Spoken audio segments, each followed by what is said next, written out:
make people want peace more than they want other things is beyond me. Christopher Hitchens.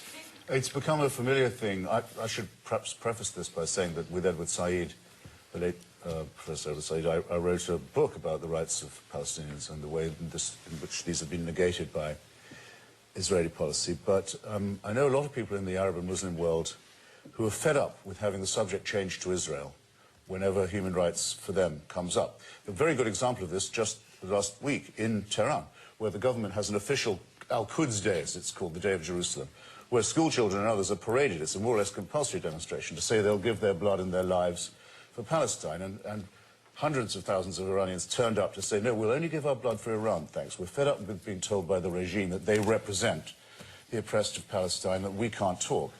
And they are having to shed their blood because the regime keeps on killing them for wanting to have a say in their own internal affairs.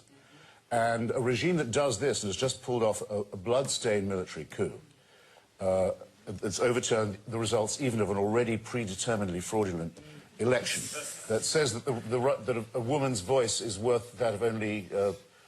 sorry, it takes 3 women in a court against 1 man, that uses torture and rape as policies in prison and so forth. You want a regime like that to have nuclear weapons? You're welcome. But you should say that's what you don't mind. Are you going to say that? Are you going to say you've no objection? That the real problem is the Jewish state? Come on, be serious. So the Jewish state doesn't have nuclear weapons? Is that what you're saying? Well, now, I appeal again to the fair-mindedness and intelligence of the audience. Did I say that?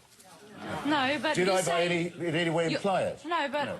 Did I not begin with a throat clearing, which I'll amplify if you will, about my long record of work about this, my defence of the Israeli dissidents who published the news about Israel's illegal programme and gone to jail for it. I can refer you to all that if you like. But my point was directed specifically to you. Yeah. I said, does this, in your mind, make the destruction of human rights in Islamic countries okay or not? No. Good. Okay, no, let's hear from Walid. Well, that's progress of a kind. This is, I think, highlights the really difficult, I think personally intractable situation that now confronts the world in dealing with Iran's apparent nuclear weapons regime. And I hear today that the UN's still arguing that they're not developing weapons. But whatever you think about that, there is a problem because you do get questions like this, whether or not you agree with Christopher that there's a lack of moral seriousness about that question. You're always going to get that question. The minute the conversation turns to Iran, it is going to be deflected towards Israel. And so the problem is that if you're interested in disarming Iran or somehow reining in that regime, it's very hard to do that in isolation without also engaging in some kind of agreement that's going to bring Israel into the mix. And, of course, the US, who also have nuclear weapons. I'm encouraged by the fact that President Obama is talking about a nuclear-free world and that when he headed the UN or presided over the UN Security Council this week, which I think the first time an American president has ever done that, the vote to rid the world of nuclear weapons was unanimous. That's all good.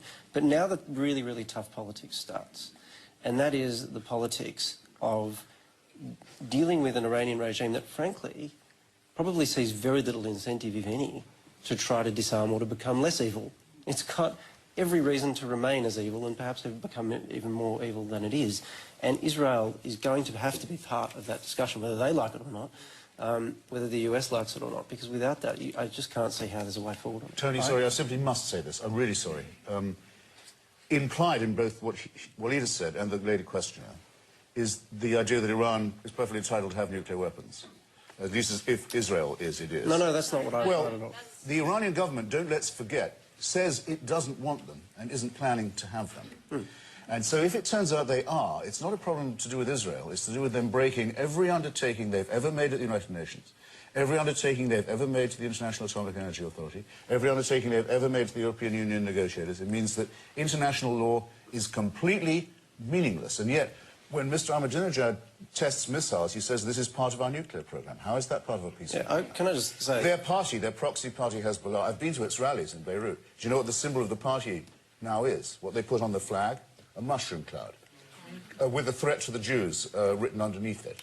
Can I Now, say... actually, when you go to meetings of the American Jewish Committee, you don't Mr. quite get that provocation. Christopher, hold on. We're just going to hear from Walid, Yeah, and I'm going to go to another question which is I related. think that's a bit of a gross misreading of what I was saying. I'm certainly not implying that. But what I am saying is the real politic of dealing with this situation is that for the Iranian regime, if you put yourself in the position of the Iranian regime, that has now become such a grotesque, deformed regime that in a sense it has to perpetuate that deformity in order to survive. That's kind of the logic of those sorts of regimes.